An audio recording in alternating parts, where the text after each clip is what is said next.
একটা ভীষণ রকম আবেগপ্রবণ গান, তাই তো? তাই। কাল রাত 10:30টায় আমরা দুজন মিলে করলাম প্ল্যানিং।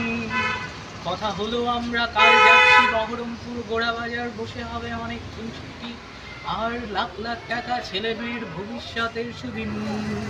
দুজনে মিলে সেই কথা বলে আমরা বেরিয়ে এলাম ঠিক টাইম। আমাদের কথা হলো, সব কিছু বোঝা হলো, বেরিয়ে এলাম ঠিক টাইম। তারপর তুমি বললে ফোন করবে আমায় 10:30 সকাল। আমি মনে করে সব কিছু ভেবে ফোন রেখে ঘুমিয়ে গেলাম। ঠিক সকাল 10:30টায় আমি তোমায় কল দিলাম। তুমি টেলিফোন ওঠালে কিছুক্ষণ পর। আমি বুঝলাম তুমি টিউশনে, এখনো ছাত্রছাত্রীরা পড়ছে তোমার কাছে। তুমি বললে আর 10 মিনিট, স্নান করে খাওয়া দাওয়া করে আমি আসছি ঠিক ঠিক। আমি সেই শুনে তোমায় চাই দিয়ে বললাম আমিও করে নি স্নান ধান। খাওয়া দাওয়া করে রেডি হয়ে আসছি। আজ আবহাওয়াটা যেন ক্ষিপ্ত আর কেমন জানিলাম। সকাল থেকে মেঘটা কেমন ঝুরঝুরে।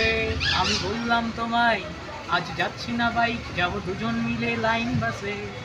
ঠিক আবার স্নান খাওয়া করে দিলাম তোমায় টেলিফোন। তুমি বললে আমি এই স্নান করে রেডি হচ্ছি, লাগবে আর কিছুক্ষণ। তারপর আমি ওপার থেকে জানলাম তোমায় আর কতক্ষণ আসতে লাগবে তোমার ওখান থেকে জানলে ভালো হয়। তুমি বললে আর 30 মিনিট বা হাফ অ্যান 30 আমি বললাম ঠিক আছে চলে এসো, আমিও বেরোচ্ছি এই আর একটু।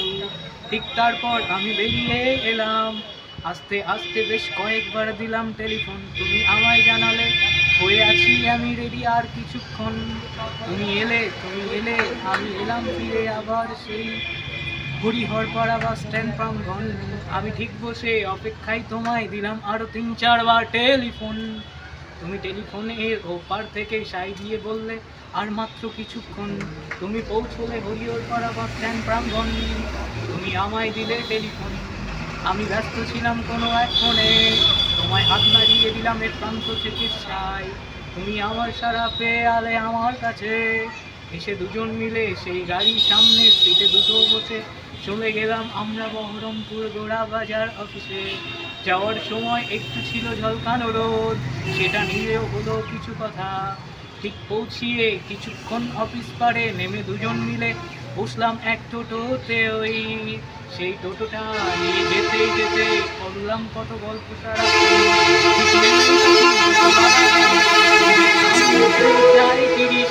আমি বললাম প্রতিদিন আমরা তো আছি 20 টাকা দিয়েই আমরা ফিনিশ। তারপর ঢুকে পড়লাম অফিস ঘরে। অফিসে বসে খুব ঠান্ডা মাথায় চিন্তা করে সব কিছু আলোচনা সেরে আমি বললাম যে তোমায়, তুমি সাই দিলেও আমায়। তারপর 2 কাপ চা দুজন মিলে, সঙ্গে দুটো করে বিস্কুট খেয়ে ফেলে জল সঙ্গে নিয়ে আস্তে আস্তে আরও প্ল্যানিং, কথা কাটাকাটি আর আলোচনা হলো খুব। তারপর সব কিছু হলো জানাশোনা।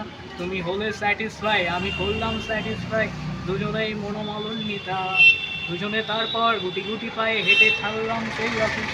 দুজনে আবার ছেড়ে দুই পায়ে নিয়ে হয়ে গেল খুব মজা। তারপর দুজন মিলে করলাম কত কি গল্প। আস্তে আস্তে পায়ে হেঁটে পৌঁছে গেলাম এমএমসি, মুর্শিদাবাদ মেডিকেল কলেজ। সেখানে গিয়ে নিলাম কিছু আম আর শসা। খেতে খেতে কত হলো আড্ডা। তারপর আমরা গিয়ে দাঁড়ালাম এমএমসি মোর টাইম।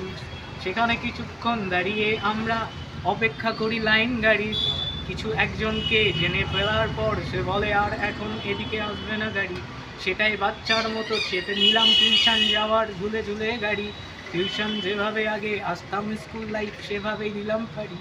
সেখান থেকে গিয়ে নেমে পেলাম গাড়ি, আবার সেই সামনের দুটো সিট।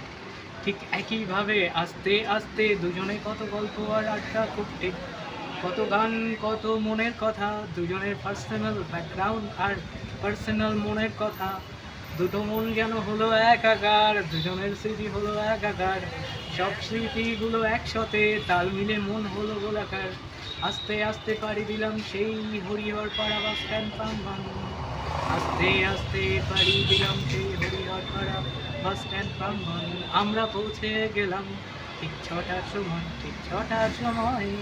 বসে সেই গান রেকর্ডিং করে আমি তোমায় দিলাম উপহার। তুমি রেখো সাজিয়ে, আবার হবে দেখা, আর হবে অনেক মজা এই দিনটা। আর আমরা দুজন আজ করলাম খুব এনজয় এই দিনটাকে নিয়ে, ও যে আজ ভুলবো না এই দিনটাকে, হোক প্রতিদিন এত সুন্দর রঙিন স্মৃতি। আর কিছু তো জানানোর নেই, তবে আছে অনেক কিছুই বলবো খুনসুটি দিয়ে।